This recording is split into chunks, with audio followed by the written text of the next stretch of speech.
एक नई family I है, उसमें 3 बच्चे हैं एंड आपको नहीं पता कि वो कौन है। तो क्यूरियोसिटी रहती है ना कि नया पड़ोसी आया है तो पता तो चले कि वो कौन है। हमारे पास एक मैग्नेट्स आती थी 2, है ना? तो उसको मम्मी बोलती है कि टीवी के पास मत लेके जाना, उसके कलर चले जाएँगे, है ना? क्योंकि वो रेज़ रिफ्लेक्ट हो जाएँगी। हैवी चीज़ें हैं जैसे हम ह्यूमन्स हम तो नहीं उड़ते बट पॉलीथीन बहुत ईज़िली उड़ जाता है। ऐसे वुडन ब्लॉक नहीं उड़ता। तो न्यूट्रॉन किसने डिस्कवर करा था? चैडविक नाम के साइंटिस्ट ने। इसने शुरू तो करा ना, इसने बाकियों को सोचने के लिए तो कुछ दिया कि हाँ, ऐसा हो सकता है। तो this is how and this is why we study. Okay, this is how others get inspired.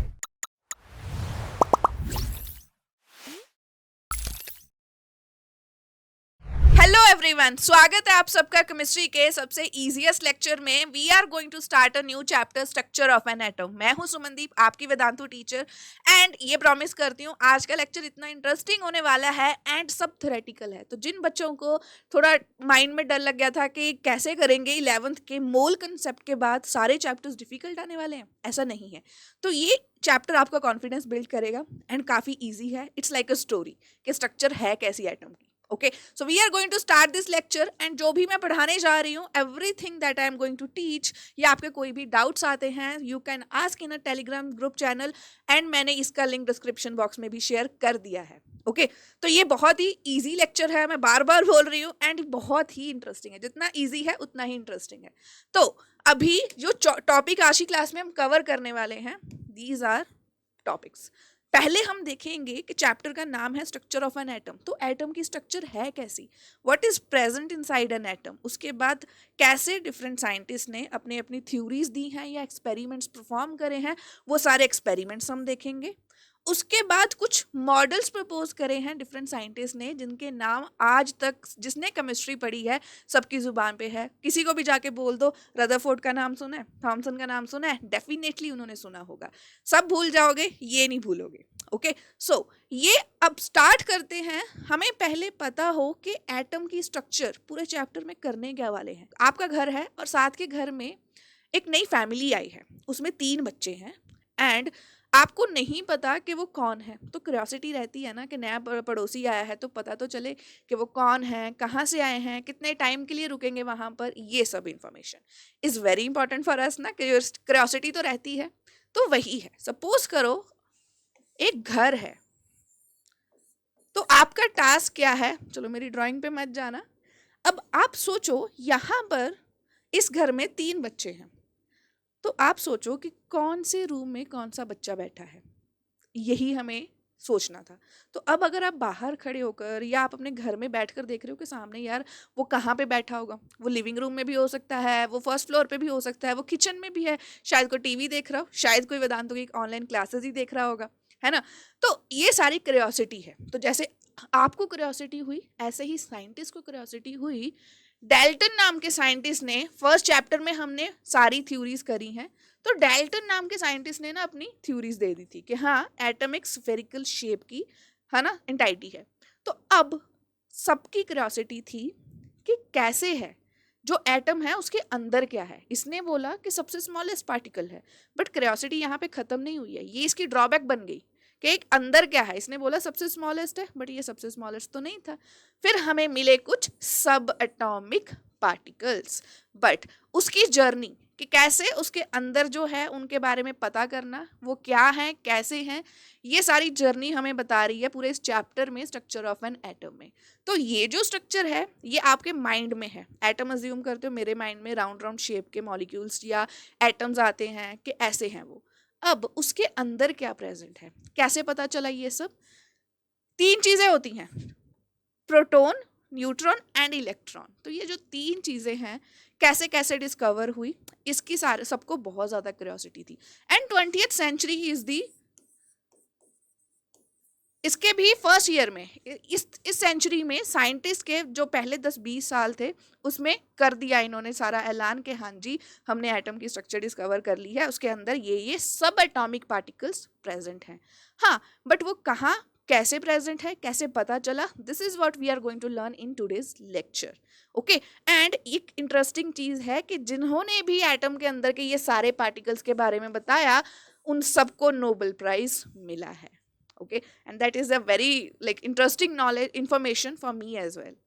तो अब वन बाय वन हम स्टार्ट करने जा रहे हैं। फर्स्ट आता है हमारे पास इलेक्ट्रॉन। इलेक्ट्रॉन की डिस्कवरी कैसे हुई, एक्सपेरिमेंटल डाटा है हमारे पास। तो उसके बारे में बहुत बच्चों को पता भी होगा। Can you name in the comment section के कौन से साइंटिस्ट ने इलेक्ट्रॉन को डिस्कवर करा था, बताइए। एंड इसके बाद ये शुरू करने से पहले कि सारे एक्सपेरिमेंट्स क्या हैं, एक ये प्रिंसिपल याद रखना है, this is the basic principle जो सबके माइंड में होना चाहिए, कि जो लाइक चार्जेस हैं पॉजिटिव पॉजिटिव वो एक दूसरे को रिपेल करेंगे, नेगेटिव नेगेटिव एक दूसरे को रिपेल करेंगे, बट ऑपोजिट अट्रैक्ट।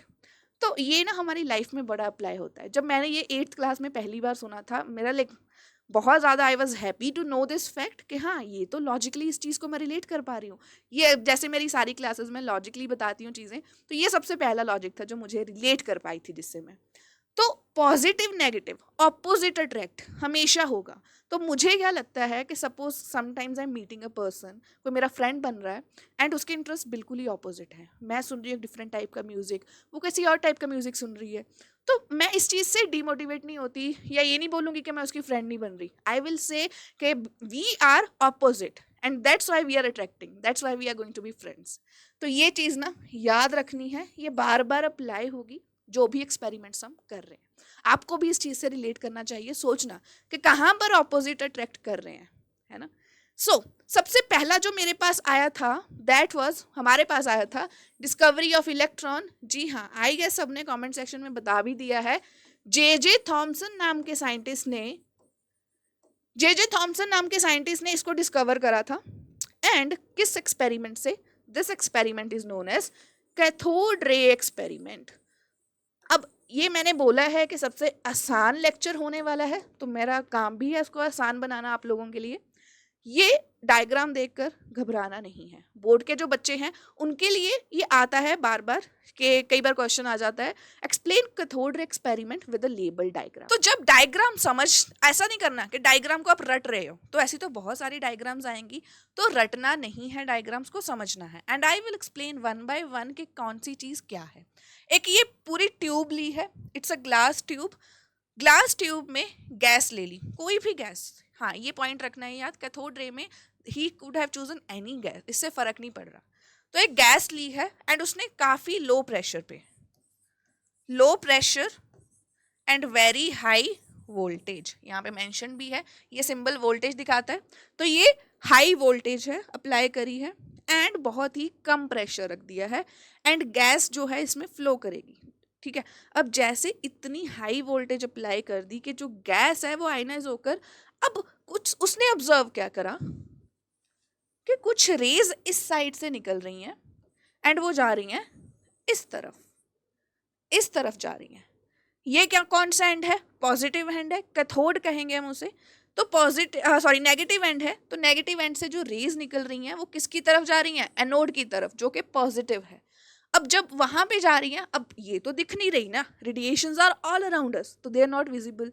अब यहाँ पर उसने कैसे देखी? उसने एक मटेरियल की लेयर बनाई, उसने जिंक सल्फाइड नाम के मटेरियल की एक लेयर बना दी वहां पर, कि जैसे ही रेज जाके उस पर स्ट्राइक करती हैं तो एक ब्राइट स्पॉट ऑब्जर्व होता है। ऐसे जैसे वो होता है ना वेल्डिंग करने वाले, जैसे वो वेल्ड कर रहे होते हैं, वेल्डिंग कर रहे हैं, तो वहां पर आपको दिख जाता है, स्पार्क से आते हैं बाहर। तो ऐसा ही स्पार्क प्रोड्यूस हुआ। उस टेक्निक को, उस मेथड को क्या कहते हैं, या उस फिनोमिना का नाम क्या है? फॉस्फोरेसेंस। ठीक है, तो इसे फ्लोरेसेंट कोटिंग क्यों कहा है? क्योंकि ये किसी मटेरियल की कोटिंग है, जिंक सल्फाइड की, एंड वो मटेरियल ऐसा है जो ऐसे ग्लो करता है। ये मटेरियल टीवीज में भी यूज होता है। आपके टीवीज में कैथोड रेज जब हिट करती हैं जाकर स्क्रीन पे, तो वो कलर्स प्रोड्यूस करती हैं, ब्राइट स्पॉट प्रोड्यूस कर रही हैं, तो वही यूज हो रहा है वहां पे भी। तो इसका काम यहाँ पर क्या था? It is helping in recognizing कि something is coming from this and, and क्योंकि वो नेगेटिव एंड से निकल रही हैं, तभी पता चला कि वो इलेक्ट्रॉन्स हैं उसमें, वो इलेक्ट्रॉन्स लेकर जा रही हैं क्योंकि नेगेटिव है। एंड वो पॉजिटिव की तरफ क्यों जा रही हैं? क्योंकि ऑपोजिट अट्रैक्ट ईच अदर। तो यहाँ से पॉजिटिव और नेगेटिव निकल रही है तो वो पॉजिटिव पे जाएगी। इतनी सी डायग्राम थी, समझ में आ गया? कुछ भी ऐसा पॉइंट नहीं था जो समझ में ना आए, इट वॉज सुपर ईजी, है ना। अब इसकी ऑब्जर्वेशंस क्या थी? ही ऑब्जर्व्ड कि कैथोड रेज स्टार्ट कर रही हैं कैथोड से एंड एनोड पे जा रही हैं। डन, फर्स्ट पॉइंट तो इजी था। इसी की वजह से पता चला कि वो नेगेटिव हैं क्योंकि वो कैथोड से निकल रही हैं। राइट, फर्स्ट पॉइंट है ये। तो जब एग्जाम में प्रॉपर्टीज ऑफ कैथोड रेज का सपोज क्वेश्चन भी आ रहा है, so this is how you remember, ये फर्स्ट पॉइंट है। They start from cathode and they move towards anode, first. Second, ये विजिबल नहीं है, these are not visible, but उनको आप देख सकते हो या ऑब्जर्व कर सकते हो phenomena with the kind of material, certain kind of material, जैसे जिंक सल्फाइड का मैंने नाम बताया है, ठीक है। एंड जब वो हिट करता है, जब रेस जाके उस पर हिट करती है, इट ग्लोज। तो ऐसे कुछ कुछ मटेरियल्स होते हैं। अब नेक्स्ट पॉइंट इज यहाँ पर ये स्ट्रेट लाइन में मूव कर रही हैं जब आसपास कोई भी इलेक्ट्रिक फील्ड नहीं थी या मैंने आसपास मैग्नेट नहीं रखी। आपने ये बचपन में करा होगा। आप क्या करते हो, या मैं भी करती थी, हमारे पास एक मैग्नेट्स आती थी 2, है ना, तो उसको मम्मी बोलती है कि टीवी के पास मत लेके जाना, उसके कलर्स चले जाएंगे, है ना, क्योंकि वो रेज डिफ्लेक्ट हो जाएंगी। That was the actual reason, ठीक है। अब यहाँ पर अगर मैं इधर या इधर कोई अगर मैग्नेट रख दूं तो उससे ना फर्क पड़ जाएगा, but in the absence of that ये स्ट्रेट लाइन में मूव कर रही है, these are travelling in straight line. And characteristics क्या है, ये डिपेंड नहीं कर रहे कि आपने कौन से मटेरियल की कैथोड और एनोड बनाई है, डजंट मैटर एट ऑल, ठीक है। फर्क नहीं पड़ता कि ये कौन से एलिमेंट की बनी है, कौन से, चाहे ग्रेफाइट की है इलेक्ट्रोड्स, चाहे किसी भी मटेरियल की है, डज नॉट मैटर। वाई, उसका भी जवाब देंगे। एंड ना ही ये डिपेंड कर रही है कि कौन सी गैस ले ली। मेरी क्लास में कोई भी बच्चा आ जाए, मुझे फ़र्क नहीं पड़ता, क्योंकि टॉपिक तो मुझे सेम ही पढ़ाना है। चाहे आप सीबीएसई बोर्ड के हो, चाहे आप किसी स्टेट बोर्ड के बच्चे हो, चाहे आप आईसीएसई बोर्ड के हो, जेई के लिए जो सिलेबस है वो सभी बोर्ड्स वाले पढ़ा रहे हैं, ठीक है। सो कई बार मुझे डाउट भी आता है कमेंट सेक्शन में कि मैम ये बिहार बोर्ड वाला पढ़ सकता है या ये महाराष्ट्र बोर्ड वाले पढ़ सकते हैं। Obviously you can read, because basics clear कर रहे हैं हम इस क्लास में, ठीक है। अब यहाँ पर क्या हो रहा है, सॉरी, यहाँ पर ये जो मटेरियल से रेज निकली, अब मेरे पास कंसेप्ट आता है, मैंने क्या बताया कि electric field and magnetic field जो है उसको अगर मैं इसके इस अराउंड लगा दूं तो ये जो रेज है ना ये डिफ्लेक्ट कर जाती हैं, ये इधर उधर घूम जाती हैं। ओके, सो ये ध्यान रखते हैं साइंटिस्ट कि जब भी एक्सपेरिमेंट परफॉर्म करो वहां पर ये चीज़ें एब्सेंट हो। बट हाँ, फिर क्यूरियोसिटी ये भी है कि एक बार रख कर देखते हैं कि क्या होगा। सो ये इतना सा कैथोड रे एक्सपेरिमेंट था। तो इतना सा कैथोड रे एक्सपेरिमेंट था। तो ये इतना सा कैथोड रे एक्सपेरिमेंट था एंड सारे ऑब्जर्वेशंस मैंने बता दिए। एंड यही तो थी इलेक्ट्रॉन की डिस्कवरी, इलेक्ट्रॉन। तो इसकी वजह से थॉमसन ने बता दिया कि हाँ इलेक्ट्रॉन ऐसे डिस्कवर हो रहा है। कितना इजी था, है ना। सिर्फ ये याद करनी है डायग्राम, जो मैंने 3-4 पॉइंट्स बताए हैं, ये सारे पॉइंट्स आपको याद रहने चाहिए, ठीक है। एंड ये सारी रेज, चाहे किसी भी ऑक्सीजन एटम ले लो, ऑक्सीजन गैस ले लो, चाहे नाइट्रोजन गैस, चाहे हीलियम गैस, सब में इलेक्ट्रॉन्स तो है ही ना। तो इसीलिए इन चीज़ों का फर्क नहीं पड़ता कि कौन सी गैस है। ओके, अब वही चीज़ आ जाती है कि अगर मैं electric and magnetic field apply कर दूं, ये सेम ही एक्सपेरिमेंट है, बस अब मैंने यहाँ पर फील्ड लगा दी है। ये देखो मैंने मैग्नेट लगा दी, नॉर्थ साउथ पोल्स होते हैं उसके, एंड मैंने इलेक्ट्रिकल फील्ड भी लगा दी, उसके भी पोल्स हैं पॉजिटिव नेगेटिव। तो क्या ऑब्जर्व करा उसने कि इलेक्ट्रिक फील्ड जो है वो हिट कर रही है ए पॉइंट पे, इलेक्ट्रिक फील्ड इस पे हिट कर रही है, सॉरी इलेक्ट्रिक फील्ड जब लगा दी तो जो रेस जा रही थी सीधी लाइन में बी पॉइंट पे जा रही थी, अब वो ए पॉइंट तक जा रही है, वो डिफ्लेक्ट हो चुकी है, राइट। ऐसे ही जब वो जा रही है नीचे की तरफ, क्योंकि वहां पर मैग्नेट प्रेजेंट है, तो मैग्नेट की वजह से वो सी पॉइंट पे जाके हिट कर रही है। तो अब क्या करना होगा, आप दिमाग लो, आप क्या करते। अगर सपोज ये पेन है मेरे हाथ में, इधर उधर गिर रहा है, तो मैं क्या करूंगी, मैं इसको ऐसे करूंगी ना कि बैलेंस हो जाए मेरे हाथ पे कहीं पे, है ना। सो ऐसे चीजें करने का मन करता है ना बार बार, तो बस वही करा इन्होंने। तो साइंटिस्ट ने ऐसे अरेंज करा वैल्यूज को, इलेक्ट्रिक फील्ड की स्ट्रेंथ को एंड मैग्नेटिक फील्ड को, कि ये सीधा बी पॉइंट पे हिट करे, जाकर बी पॉइंट पे हिट करे। ओके, सो ये चीज क्यों करी उसने, उसको एक वैल्यू चाहिए थी, charge to mass ratio, charge to mass ratio.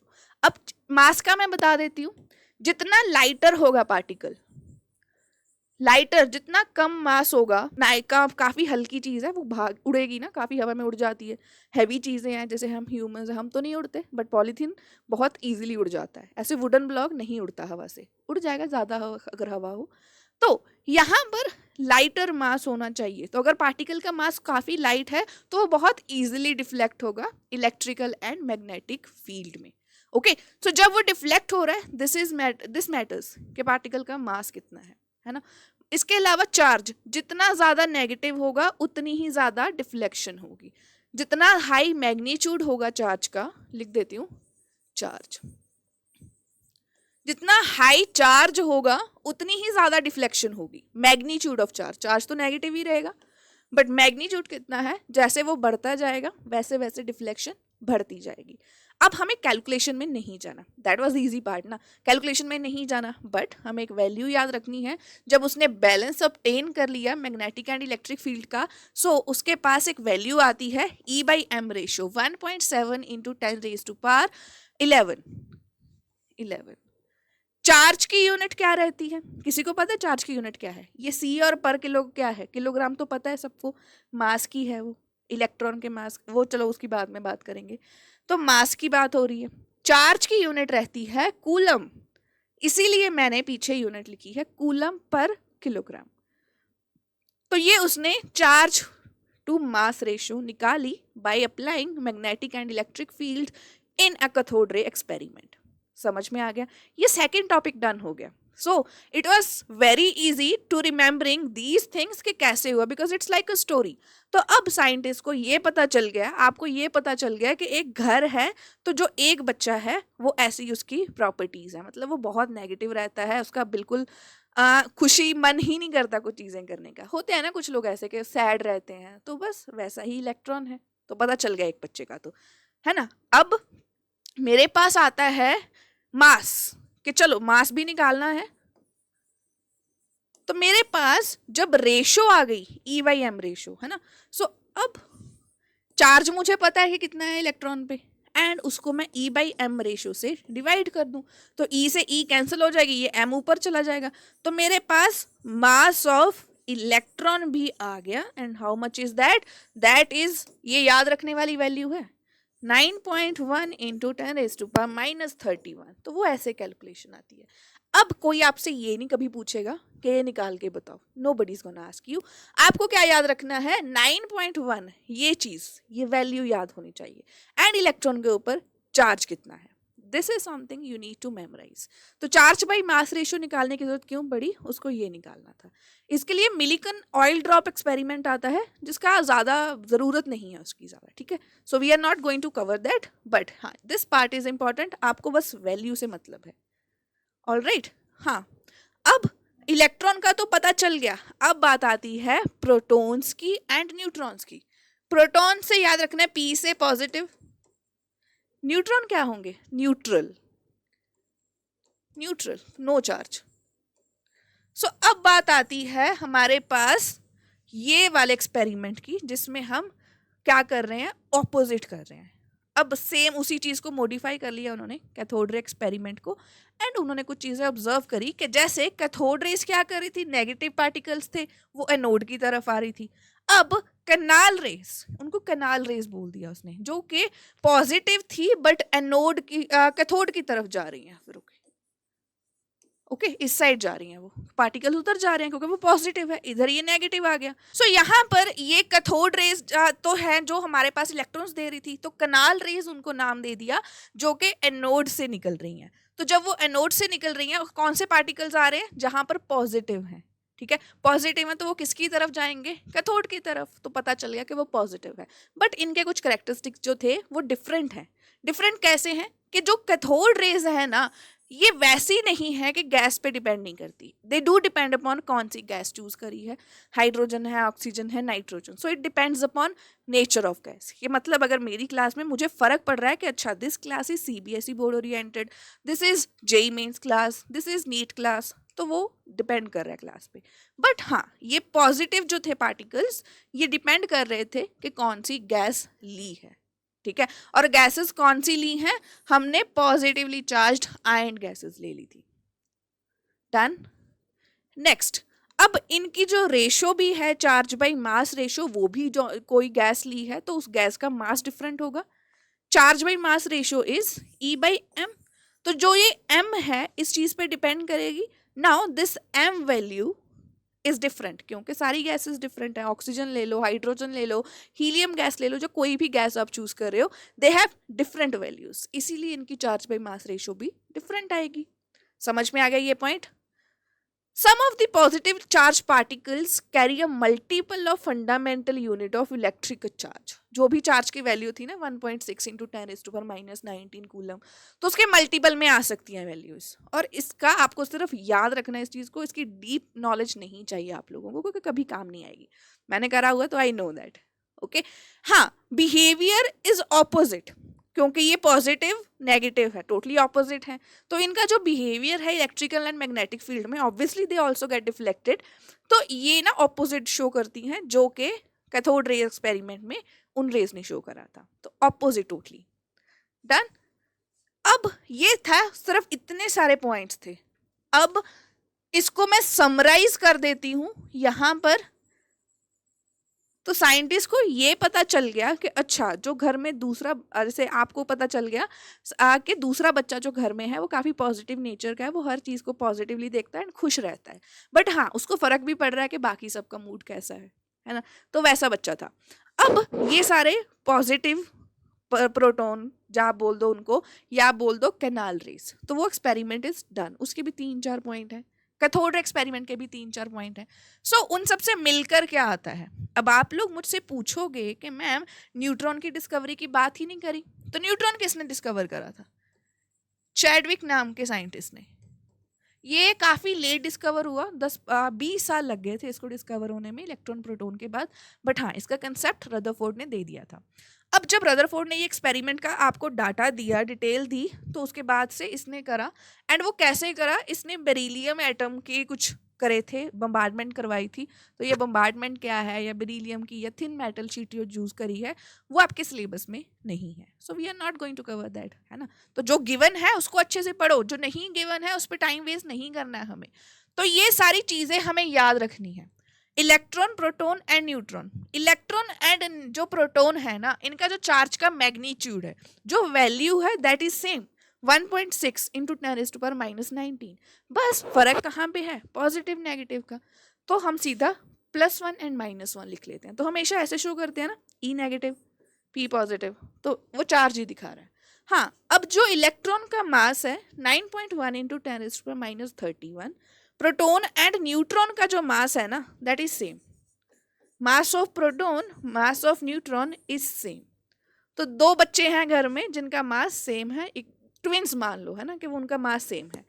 अब इनकी ये वैल्यूज भी हैं, तो इसको 0 ले लिया। अप्रॉक्सीमेट जो मास है इलेक्ट्रॉन का, उसको 0 मान लिया। ऐसे कैसे? तो ये क्वेश्चन भी आ जाता है कि why do we neglect the mass of electron while finding out the atomic masses. Sodium का मास क्या है बताओ मुझे, कितना है? 23 ग्राम्स। तो ये किसका मास होता है? That is mass of proton plus mass of neutron. तो इसमें इलेक्ट्रॉन्स का मास क्यों नहीं कंसीडर करते हम? ये तो 9th क्लास में सीख लिया होगा, बट मैं फिर से बता रही हूँ। जो ये मास है, ये इलेक्ट्रॉन एंड प्रोटॉन का, प्रोटॉन एंड न्यूट्रॉन का सम है। तो इसमें इलेक्ट्रॉन कंसीडर क्यों नहीं करते? क्योंकि वो इतना कम है। ये 27 है, ये -31 है, तो माइनस में है दोनों, तो बहुत ज़्यादा कम है। इसी वजह से उसको निगलेक्ट ही कर देते हैं कि तू आया नहीं आया, एक कोई फर्क ही नहीं पड़ रहा।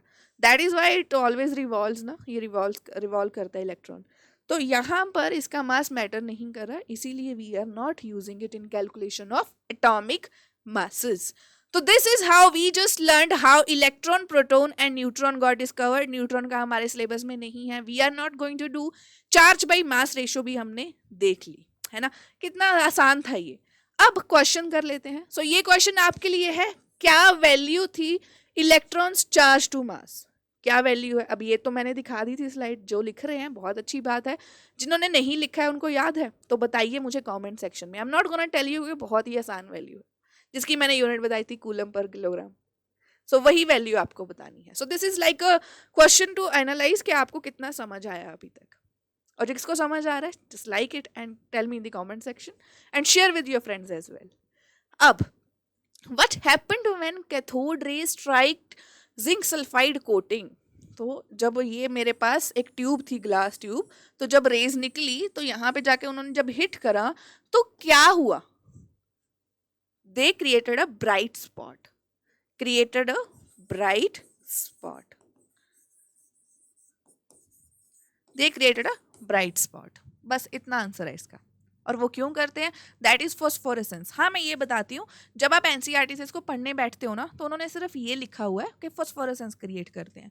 तो आपका नेचर क्या रहता है कि आपको तो बिल्कुल समझ नहीं आ रहा कि वो क्या फिनोमिना है, तो फिर आप जाते हो उसको सर्च करने, and that is a totally separate topic of physics. तो फिर आप उसमें टाइम लगा देते हो. तो मैं आपका काम आसान कर रही हूँ, क्योंकि मैंने करा था जब मैं 11th क्लास में थी. तो ये गलती नहीं करनी है. आपको कुछ मतलब नहीं है कि फॉस्फोरेसेंस क्या है. जब आगे जाके पढ़ोगे, फिजिक्स में पढ़ोगे, देन यू विल अंडरस्टैंड कि व्हाट इज दैट. बट यहाँ पे नहीं करना. ठीक है. So phosphorescence is just a phenomena जिसकी वजह से ब्राइट स्पॉट क्रिएट होता है. सो उसकी टेंशन नहीं लेनी है. डन. अब next question is what are the properties of cathode rays. Cathode rays का पूरा जो एक्सपेरिमेंट था, उसके जो जो पॉइंट्स थे वो सारे इसकी प्रॉपर्टीज हैं. ठीक है. They are negatively charge, they don't depend upon the nature of gas, they don't depend upon the nature of electrodes. Electric and magnetic field की एब्सेंस में they travel in straight line, but deflect हो जाती हैं जब वो straight line में नहीं. फिर वो डिफ्लेक्ट कब होती हैं? जब इलेक्ट्रिक एंड मैग्नेटिक फील्ड नहीं है वहां पर. सो ये इतना सा आंसर है. वो सारे पॉइंट्स लिख दो. बोर्ड के जो बच्चे देख रहे हैं मेरी वीडियो, उनके ये क्वेश्चन आ सकता है एग्जाम में. ओके. सो अब ये तो हो गया डन. हमें पता चल गया कि 3 बच्चे हैं. एक तो बिल्कुल न्यूट्रल है, वो किसी की साइड नहीं लेता, वो नॉर्मल है. दूसरा बच्चा बहुत ही ज़्यादा पॉजिटिव है, खुश रहता है. तीसरा बच्चा वो है जो बहुत ज़्यादा नेगेटिव रहता है, इलेक्ट्रॉन, प्रोटॉन एंड न्यूट्रॉन्स. अब हमारा नेक्स्ट डाउट आता है कि भाई ये तो ठीक है. अब वो एक्चुअल डाउट कि कहाँ पर कौन बैठा है. कौन लिविंग रूम में है, कौन बैठा है लॉन में बैठा है. सॉरी, लॉन तो बाहर आ गया. कौन कहाँ बैठा है. सो ये सारा कंसेप्ट आ जाता है टोटली. अब ये किसने बताया? उसके लिए हमारे पास आए एटॉमिक मॉडल्स. तो एटॉमिक मॉडल्स में Thomson, Rutherford and Bohr model. अब इसके लिए एक बहुत ही इंटरेस्टिंग चीज़ बताती हूँ. थॉमसन जो था ना, जर्मनी में है ये. तो थॉमसन जो था, ये जर्मनी की लैब में काम कर रहा था. तो जब इसने एक्सपेरिमेंट परफॉर्म करा, इसी का स्टूडेंट था रदरफोर्ड. तो जब इसने एक्सपेरिमेंट परफॉर्म करा, इसका एक आया, उसको नोबेल प्राइज़ मिल गया. तो रदरफोर्ड ने ही कमी निकाल दी कि सर यहाँ पर ये कमी मुझे दिख रही है. तो इसने अलग से अपना निकाला कि मैं एक एक्सपेरिमेंट करके बताता हूँ. ये मैं बताऊंगी अभी करने जा रहे हैं कि क्या करा था इसने. तो फिर रदरफोर्ड ने अपना करा. तो जब रदरफोर्ड ने करा ना, तो जैसे आपको नहीं पता हो, जब पीएचडी करते हैं ना लोग, तो ये स्कॉलर्स थे, साइंटिस्ट थे, पीएचडी थे. तो इनके अंडर ना बच्चे आते हैं, इनके अंडर नए नए स्कॉलर्स आते हैं. तो अगर ये प्रोफेसर है तो इसके अंडर पीएचडी स्कॉलर्स होंगे जो इनकी हेल्प करते हैं कोई एक्सपेरिमेंट करने में. तो जब इसने अपना एक्सपेरिमेंट सेटअप करा, तो उसमें बोहर एक स्टूडेंट था. तो बोहर भी उसी की लैब में काम करता था. तो जब इसने अपना एक्सपेरिमेंट दे दिया, इसे भी नोबेल प्राइज़ मिला. नोबेल प्राइज़ को मैं एनपी लिख रही हूँ. इसे भी नोबेल प्राइज़ मिला. फिर रदरफोर्ड को भी अपने एक्सपेरिमेंट के लिए जो इसने बताया, जो हम बताने जा रही हूँ मैं अभी आपको, उसमें इसको नोबेल प्राइज़ मिल गया. बट फिर बोहर जो इसी का स्टूडेंट था, भाई तू तब तेरे टीचर का एक्सपेरिमेंट परफॉर्म कर रहा है, तो तब तुझे पता चल गया ना कि वो गलती है. चलो चाहे बाद में पता चला हो, इसने खुद से फिर ठीक करके बताया, एंड फिर इसको भी नोबेल प्राइज़ मिला. तीनों एक ही लेबोरेटरी में हैं, एक ही सेशन में हैं, साथ साथ काम कर रहे हैं. 10-15 साल के गैप में, लाइक 1904 से 1912 तक इन्होंने कर दिया था electron, proton and structure of atom को एक्सप्लेन. तो उनको सबको नोबेल प्राइज मिले. इसके तो बेटे को भी फिजिक्स में नोबेल प्राइज मिला. कितने नोबेल प्राइज हो गए. एंड पता है नोबेल प्राइज में सर मिलियंस में पैसे मिलते हैं, डॉलर्स में. सो इतने सारे नोबेल प्राइज हो गए. सो जब ये इनकी अभी भी वहाँ पर जर्मनी में जो इनकी लेबॉर्ट्री है, तो इनको वहीं पर दफना दिया, ये वहीं यूनिवर्सिटी में इनको, क्योंकि इतना ज़्यादा कंट्रीब्यूट करा था. एंड अभी तक कहीं ऐसा नहीं हुआ कि सेम लेबॉर्ट्री में, सेम सेशन में, सेम सबको नोबेल प्राइजेस मिल चुके हैं. अब ये भी हो सकता है कि इसको पता था कि इसकी कमी है, उसने बोला कि चल रदरफोर्ड तू कर ले इस चीज़ को, तो तुझे भी नोबेल प्राइज़ मिल जाएगा. एंड ऐसे ही रदरफोर्ड ने बता दिया कि बोहर चल तू कर ले, है ना, मेरा स्टूडेंट अच्छा है तो तू कर सकता है. या ऑपोजिट मैं क्या सोचती हूँ कि कुछ बच्चे होते हैं ना कि टीचर की नॉलेज चेक करते हैं, वो ऐसे सवाल पूछते हैं कि नहीं मैम ऐसे कैसे हुआ, ऐसे कैसे हो रहा है. तो शायद वो बोहर वो बच्चा था एंड रदरफोर्ड भी वैसा ही बच्चा था. But it led to something very important thing जो आज तक सब मान रहे हैं. बोहर का मॉडल तो अभी तक चल रहा है. सोचो उस टाइम पे तो सोशल मीडिया भी नहीं था, सोशल मीडिया नहीं भी था, कुछ भी नहीं था. कितना पुराना टाइम है 904 का. कुछ भी नहीं था, स्टिल दे डिस्कवर्ड। एंड इनकी information all over the world सबको पता है, इनके नाम बच्चों को सबको रटे होते हैं। तो अब तो टेक्नोलॉजी है, अब तो एआई भी आ गया है हमारे पास, तो अब क्यों नहीं ऐसे साइंटिस्ट आ रहे? अब कोई क्यों नहीं एक्सेप्शन ला के दे रहा कि नहीं यार बोहर के मॉडल में ये गलतियां थी, मैं ठीक करके बताता हूँ। या आजकल, और इनको नोबेल प्राइजेस मिले ना, तो इनके अभी तक पता है कि हाँ बोहर को इसलिए मिला, रदरफोर्ड को इसलिए मिला। तो मैं सोचती हूँ कि अब जो नोबेल प्राइजेस मिल रहे हैं लोगों को, तो आपको पता है लास्ट ईयर किसको नोबेल प्राइज मिला? या केमिस्ट्री में मिला या फिजिक्स में। तो जो वो टॉपिक्स में मिल रहे हैं ना, वो समझ नहीं आ रहे लोगों को कि किस चीज़ पे है। वो मुझे समझ आ रहे हैं कि चलो मैं पीएचडी करने जाऊंगी तो मुझे समझ आ रहा है, आप लोगों के लेवल तक वो चीज़ें समझ ही नहीं आ रही कि क्या हो रहा है। कुछ ऐसी चीज़ें डिस्कवर करना जो सबको समझ आए, है ना। एंड अब तो सोशल मीडिया है, तब तो था भी नहीं, इन्होंने फिर भी इतने फेमस हो रखे हैं। तो what is the excuse now?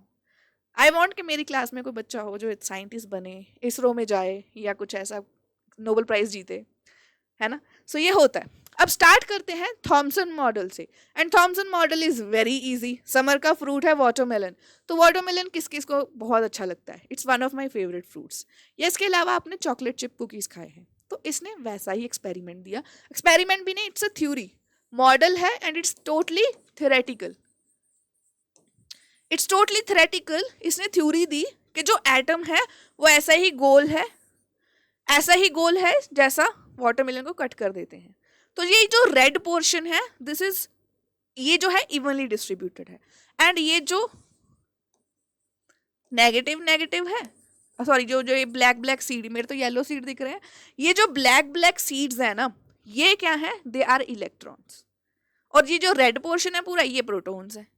And फिर उसने बोला कि जो नंबर ऑफ इलेक्ट्रॉन्स हैं वो नंबर ऑफ प्रोटॉन्स के इक्वल है। तो इसी वजह से ये न्यूट्रल है। इसी वजह से जो एटम है वो न्यूट्रल है। फर्स्ट ऑफ ऑल वो स्फेरिकल है।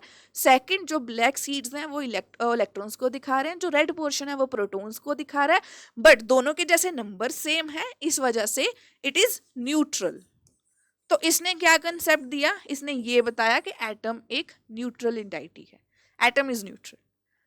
तो अब क्या आपको ठीक लग रहा है? क्या आपको लग रहा है कि मैंने बता दिया कि नोबेल प्राइज मिल रहे हैं, समझ में आनी चाहिए चीज़ें, ये तो सेकंड्स में समझ आ गई, तो कुछ ना कुछ तो they should be some catch. तो यहाँ पर क्या कैच था? इतना आसान तो कुछ होगा नहीं ना। उसके बच्चों ने भी नहीं बोला, उसको फिर ये भी मिल गया नोबेल प्राइज। चलो नोबेल प्राइज तो इलेक्ट्रॉन के लिए भी मिला। तो यहाँ पर फिर क्या कमी क्या दिख रही है? उस कमी को हम क्या कहते हैं? I will tell you that. सोचो आप क्या कमी रही होगी। But it was propose by J Thomson in 1898। और इसके बाद उसने क्या बोला कि जो पॉजिटिव चार्ज एंड सीड्स जो हैं they are electrons. Mass of atom uniformly distribute कर लिया कि ये पूरा यूनिफॉर्मली डिस्ट्रीब्यूटेड है मास, है ना। तो अब ये सारे तो उसने मेन पॉइंट्स बताए। अब इसकी लिमिटेशन बताइए, क्या लग रहा है आपको, क्या लिमिटेशन होगी? आपको इसमें कमियां निकालनी हो, ये तो फेवरेट काम रहता है यूट्यूब पे लोगों को ट्रोल करने का, कमियां निकालने का। तो इसकी कमी निकालना तो इजी था। इसने बताया ही नहीं कि कैसे। आप लॉजिकली सोचो, इतने सारे सीड्स हैं, इतने कम सीड्स हैं, और रेड पोर्शन कितना ज़्यादा है, तो प्रोटॉन्स का इतना ज़्यादा और इलेक्ट्रॉन्स का इतना कम, तो चार्ज तो सेम ही वैल्यू है।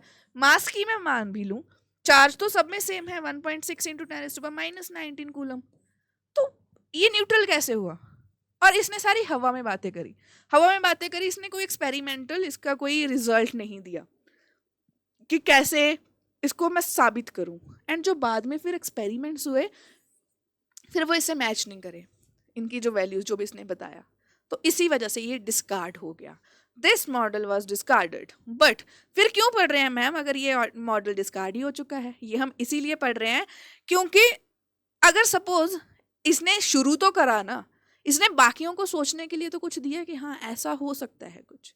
तो this is how and this is why we study. Okay, this is how others get inspired कि हाँ ऐसे करते हैं। एक ने यूट्यूब चैनल खोला कि चलो पबजी गेम बन गई है, पबजी के बाद किसी और ने कंसेप्ट उठा लिया। ऐसे ही जैसे जोमेटो का चलता है कि ब्लिंकिट उठा लिया उन्होंने अपना, ब्लिंकिट के बाद बाकी लोगों को आइडिया आया कि यार ये तो इतनी डिलीवरी कर रहे हैं ग्रॉसरीज की, हम 5 मिनट में कर देते हैं डिलीवरी, तो जेप्टो आ गया। तो इंस्पिरेशन इज रिक्वायर्ड, चाहे वो चले ना चले, किसी और को तो इंस्पायर करके गया। That is why this model is important and easy भी है समझने के लिए।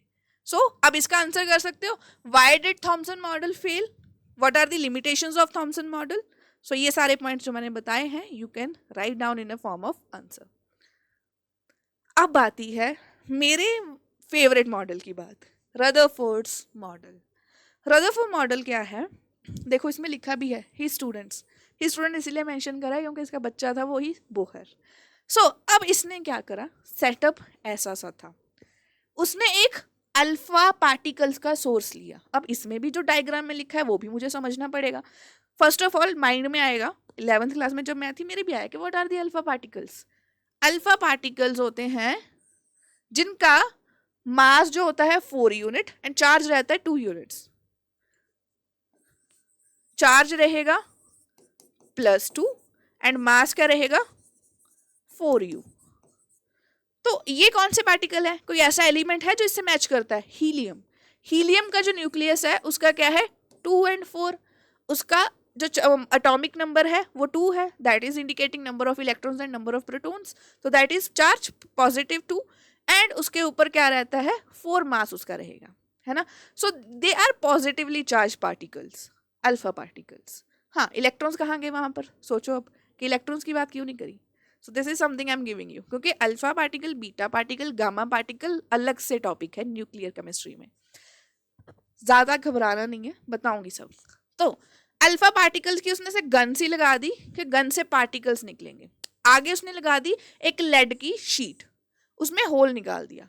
लेड की शीट क्यों लगाई, अब और भी तो बहुत सारे एलिमेंट्स थे, ऐसा क्यों करा भाई. Lead is a very dense element, बहुत ज़्यादा डेंसिटी है, तो अल्फा पार्टिकल पॉजिटिव हैं तो वो इधर उधर डिफ्लेक्ट हो सकते थे लेड में जाकर, but it is very dense कि जहाँ पे वो होल के थ्रू कंसंट्रेट कर दे बीम को, कि जो लेज़र से बीम निकल रही है अल्फा पार्टिकल्स की वो सीधा जाए, इधर उधर ना घूमे, कंसंट्रेट करके हिट करे गोल्ड फॉइल पे. अब ये है गोल्ड फॉइल, इसको तो मैं येलो येलो कर सकती हूँ. अब गोल्ड फॉइल की जरूरत क्यों पड़ी, गोल्ड फॉइल उसको ना थिन, जितनी थिन लेयर हो सकती थी, उसको ये था उसके माइंड में कि एक ऐसी पतली सी लेयर हो, बस एक ही लेयर हो एटम्स की, तो इतनी थिन लेयर तो अचीव हो नहीं सकती. मोल कंसेप्ट पढ़ा है, एक मोल में कितने पार्टिकल्स होते हैं 6.02 × 10⁻23. तो उसने अचीव करना था कि ऐसा एलिमेंट लूँ, ऐसा फॉइल बनाऊं जिसकी थिन बहुत थिन हो. तो ये सबसे ज़्यादा मेलेबल है. गोल्ड के आपने देखा होगा चांदी का वर्क आता है मिठाइयों पे, ऐसे गोल्ड का ये वर्क उसने ऐसे फॉइल लगा दी क्योंकि वो बहुत थिन लेयर चाहिए थी उसको. उसके अराउंड उसने एक जिंक सल्फाइड की लेयर लगा दी. अब पता है आपको जिंक सल्फाइड की क्यों लगाई, क्योंकि अल्फा पार्टिकल की मुझे दिख तो नहीं रही है वो रेज, तो जब वो हिट करेंगी कहीं ना कहीं they are going to create a bright spot over there. तो जब जब यहाँ पे वो स्ट्राइक कर रही हैं, जब वो इधर उधर कहीं ना कहीं स्ट्राइक करेंगी, स्ट्राइक करने के बाद वहां पे क्या होना चाहिए था, एक ब्राइट स्पॉट प्रोड्यूस होगा. तो ये एक्सपेरिमेंटल सेटअप था. अल्फा गन से पार्टिकल्स को बम्बार्ड करा, वो लेड से पास हुए, गोल्ड फॉइल पे जाके हिट कर रहे हैं. हिट करने के बाद वो किधर जा रहे हैं, वो उसने देखा एक उसके सी फॉर्म में एक उसने लगा दी है जिंक सल्फाइड की लेयर, फिल्म लगा दी है. अब ये तो सेटअप था. अब उसने ऑब्जर्व क्या करा इसके बाद, उसने ये तो चलो मैंने पॉइंट्स लिख दिए हैं कि क्या क्या है, लेयर लगा दी है, alpha particle struck the screen. अब उसने ऑब्जर्व क्या करा, उसने देखा कि जैसे ये गोल्ड फॉइल थी, बहुत सारे पार्टिकल्स सीधे निकल गए. आई टेल यू, जैसे यहाँ पर इस चीज़ को पहले देखते हैं, उस चीज़ को समझते हैं, बट इससे पहले ये समझते हैं. मेरे पास एक फेंस है, आपने देखा होगा ये घरों के आसपास लगी रहती है ना बाउंड्री पे. आप इसमें बॉल फेंको, टेनिस बॉल फेंको, जो नॉर्मल बॉल आती है वो भी फेंको, तो कुछ बॉल क्या करेंगी, इसके ऊपर स्ट्राइक करेंगी, कि कुछ लगेंगी नीचे गिर जाएंगी. आप अगर बहुत ज़्यादा निशाना लगाकर कर रहे हो तो वो सीधा पास कर जाएंगी, इसके क्रॉस भी कर जाएंगी. कुछ इसे स्ट्राइक करके सीधा उसके ऊपर बिल्कुल गिरी एंड उसने क्या करा, बिल्कुल ही बाउंस बैक कर दिया. तो ये 3 चीज़ें हो सकती हैं एंड यही 3 चीज़ें हुई. तो अब हुआ क्या, बहुत सारे जो देखो most of the alpha particles, बहुत सारे जो अल्फा पार्टिकल थे वो सीधे पास कर गए लेयर के थ्रू, सीधे अनडिफ्लेक्टेड, कोई फर्क ही नहीं पड़ा, क्योंकि गोल्ड में देखो पॉजिटिव भी है, नेगेटिव भी है एंड न्यूट्रॉन्स भी हैं. उस टाइम पे इनको चलो न्यूट्रॉन्स का आइडिया नहीं था, इनको पॉजिटिव नेगेटिव का तो पता था ना. और आपने ऑपोजिट अट्रैक्ट वाला भी पढ़ लिया है प्रिंसिपल, तो इसने भी वही सोचा। तो अल्फा पार्टिकल क्या थे? पॉजिटिवली चार्ज, तो वो डिफ्लेक्ट होने चाहिए थे अगर पूरा पॉजिटिव से भरा हुआ है। सो ऐसा कुछ नहीं हुआ। ही वॉज स्टन्ड कि क्या हो गया अब। तो ऐसे ही उसने जब स्ट्राइक करा तो पार्टिकल तो सीधे चले गए, कोई डिफ्लेक्ट नहीं हुआ। देन उसने क्या ऑब्जर्व करा कि थोड़े बहुत जो पार्टिकल्स थे, थोड़े बहुत पार्टिकल्स वो क्या कर गए, वो थोड़ा बहुत डिफ्लेक्ट हो गए। जैसे ये हल्का सा डिफ्लेक्ट हुआ है, हल्का सा, हल्का बिल्कुल। तो वो डिफ्लेक्शन होगी थोड़े से particle. And what else he observed, जैसे बॉल सीधा फेंस के ऊपर गिरी जाकर एंड वो पीछे मेरे आके बाउंस बैक कर गई, तो ऐसे पार्टिकल्स बाउंस बैक भी करे। तो जब पार्टिकल बाउंस कितने करे, लाइक 1 in 20,000, 1 in 20,000 पार्टिकल जो था वो डिफ्लेक्ट बैक कर गया 180 डिग्री पे, टोटली बैक वापिस ही आ गया, है ना। सो ये तीन उसकी क्या थी, ऑब्जर्वेशन। तो ये चीज याद रखना है, ये ऑब्जर्वेशंस है। मैं बताती हूँ ये क्यों बता रही हूँ मैं यहाँ पर 3 ऑब्जर्वेशन थी। सीधे पास कर गए, थोड़े बहुत डिफ्लेक्ट हो गए, एंड देन उसके बाद वो वापस आ गए 180 डिग्री पे। सो अब उसने, मैं अगर क्वेश्चन पूछूं, why most of the alpha particle pass through gold foil undeflected, अब ऐसा क्यों हुआ? अगर फेंस ऐसी थी, फेंस ये थी और मैंने बॉल फेंकी, वो सीधा निकल गई, क्या मतलब है उसका? लॉजिकली तो उसने भी सोचा होगा। इसका कंक्लूजन्स आते हैं अब कि व्हाट इज द कंक्लूजन, क्या उसने इंटरप्रेट करा उस चीज से। उसने देखा कि अगर वो सीधे पास कर रहे हैं, so it mean most of the space inside atom क्या होगी, इनसाइड एटम इज एम्प्टी। तो ये एम्प्टी है ना, तभी बॉल सीधा निकल गई, क्योंकि इतना गैप था उसके बीच में। अगर ये बहुत ही ऐसे पास पास होते फिर कैसे बॉल पास करती, नहीं करती ना, क्योंकि उसमें स्पेस थी, तभी पार्टिकल्स अनडिफ्लेक्टेड चले गए। बट ये तो एक ऑब्जर्वेशन थी, यही हमारा फर्स्ट कंक्लूजन है, most of the space is empty. Second, कुछ पार्टिकल्स डिफ्लेक्ट कर रहे थे, तो deflection must be due to repulsive forces. Repulsive मतलब अब ये पता है, पॉजिटिव से दूर भागेगा, अट्रैक्ट तो ऑपोजिट करते हैं। तो अगर वो डिफ्लेक्ट हो गए, मुझे किसी से गुस्सा आ रहा है, आप लोग मुझे अच्छे नहीं लग रहे कोई भी सपोज, तो एक दूसरे के पास से जा रहे हो, मैं तो रास्ता बदल लूंगी ना कि यार मेरे को उसका मुंह नहीं देखना, जब मुझसे बात ही नहीं करनी उससे। तो वही चीज हो रही है। तो अब जब पॉजिटिव थोड़ा सा डिफ्लेक्ट करा, it means positive charge is not spread through the atom. तो एम्प्टी स्पेस है, तो मतलब पूरा स्प्रेड नहीं करा हुआ, वो थोड़ा सा है कहीं पे, है ना। सो उसने ये पॉइंट बताया कि positive charge is not spread uniformly. जैसे थॉमसन ने बोला था कि वाटरमेलन का तो रेड पार्ट ही सारा वो है, तो इसने बोला ऐसा नहीं है सर, ऐसा नहीं है ना, पॉजिटिव चार्ज कहीं है।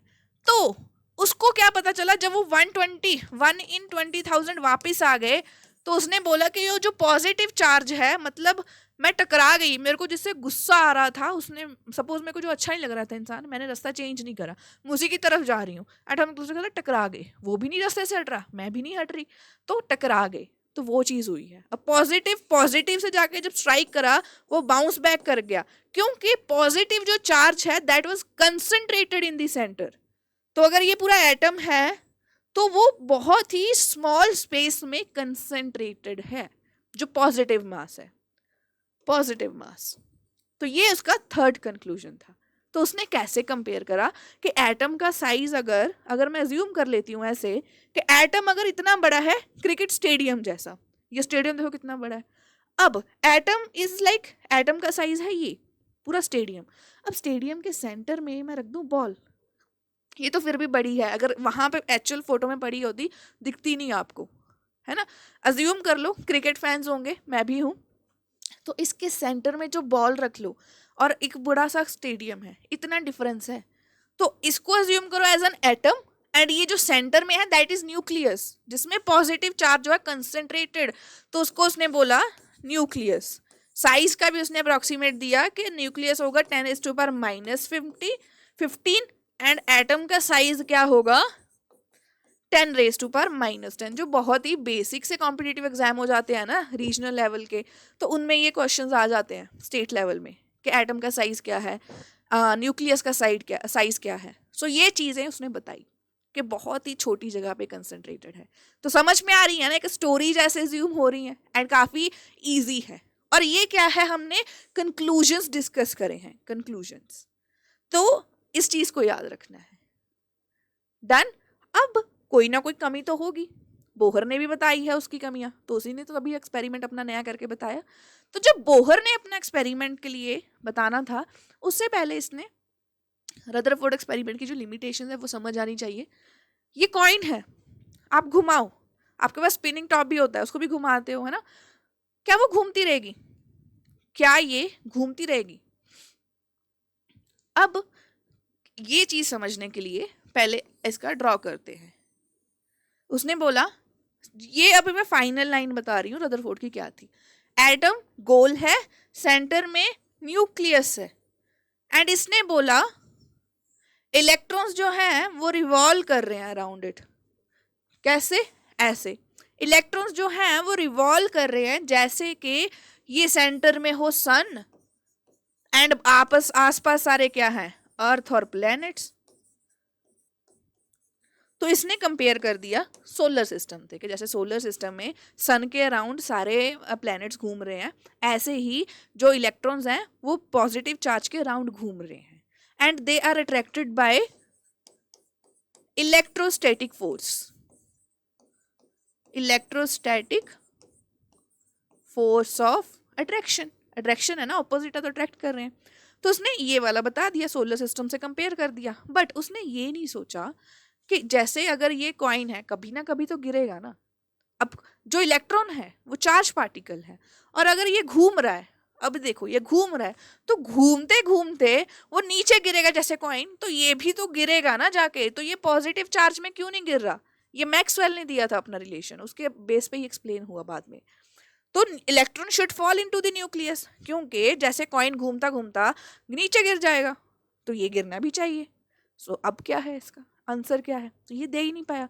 बट मुझे अभी ये आउट ऑफ द बॉक्स बात जा रही है यहाँ पे, मैंने सोचा कि भाई उसने इसका आंसर क्यों नहीं दिया, उसको ये भी तो पता है। जब ये बता सकता है कि सोलर सिस्टम से ये प्लैनेट्स घूम रहे हैं, तो ये बता देता उन जिन्होंने इसको ये लिमिटेशन दी कि अर्थ भी तो घूम रही है, बाकी प्लैनेट्स भी तो घूम रहे हैं सन के अराउंड, तो वो क्यों नहीं गिर रहे बीच में जाकर, है ना। सो वो लॉजिक यहाँ पे भी लगा देता, बट मे भी इसको बोहर को देना था आगे के बोहर तू कर ले, है ना। So it could not explain stability of the atom. Stability ये नहीं बता पाया, एंड ये भी नहीं बता पाया इलेक्ट्रॉन्स कैसे रिवॉल्व कर रहे हैं, इलेक्ट्रॉन एंड मैग्नेटिक फील्ड का कैसे कंसेप्ट है, या बाकी सारे डिफरेंस कैसे डिस्ट्रीब्यूटेड हैं, वो कुछ नहीं बता पाया ये। But main is it could not explain stability of an atom, कि कैसे स्टेबल है, क्यों नहीं गिर रहा बीच में।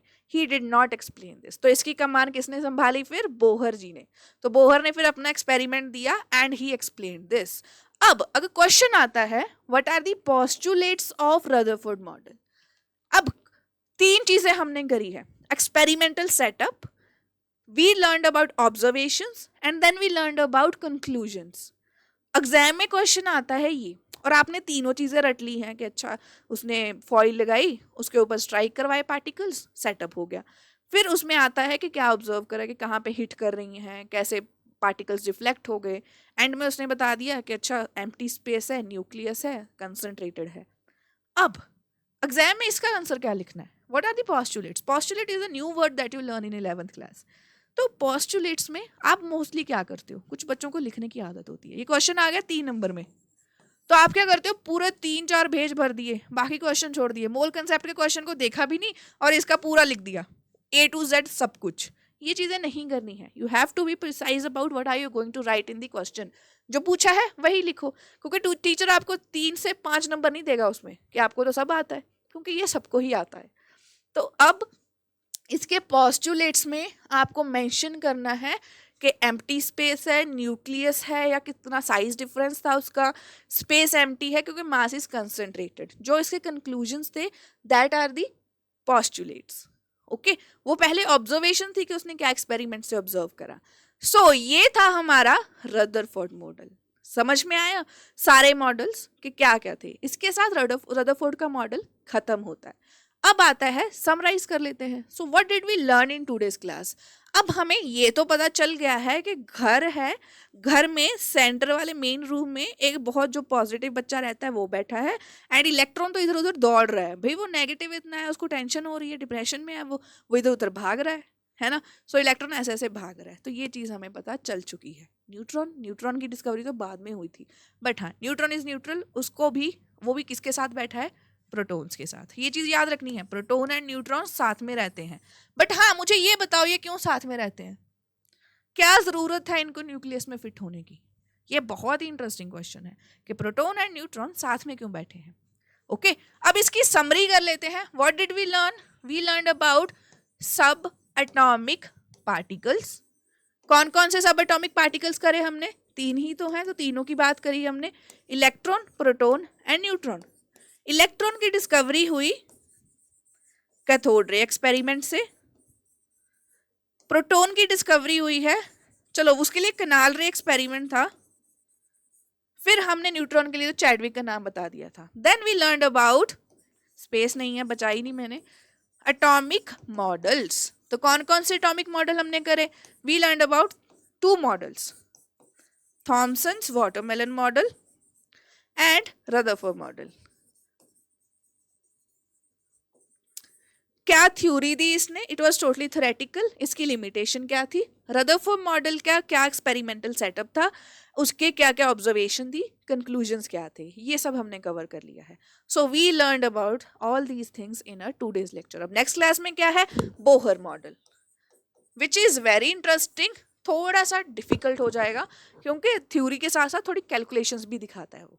ठीक है, एंड इसके साथ आज के लिए तो काम खत्म हो गया. अब आपका टास्क क्या है, just to read it from NCERT book. Basics अपने माइंड में बिठा लेने हैं, एंड चीज़ों को जैसे आज की क्लास में काफ़ी इजी समझ में आया, तो इन चीज़ों को स्टोरी के जैसे याद करना है, सो दैट कभी भूलो नहीं. ठीक है, बोरिंग ये नहीं कि ऐसे कवर, बस ये तो टॉपिक में है तो सिलेबस में है तो मुझे पढ़ना है, नहीं. रिलेट करो, इनकी याद रखना बातें, रदरफोर्ड, बोहर एंड थॉमसन की, कि ये स्टूडेंट्स थे. तो इसके साथ ही आज का लेक्चर खत्म होता है. जिसको अच्छा लगा लाइक कर दीजिए, कमेंट सेक्शन में बता के जाना, एंड टेलीग्राम लिंक में I will share this PPT as well. Okay, but that's all for today. Thank you so much everyone. This is all. Bye bye.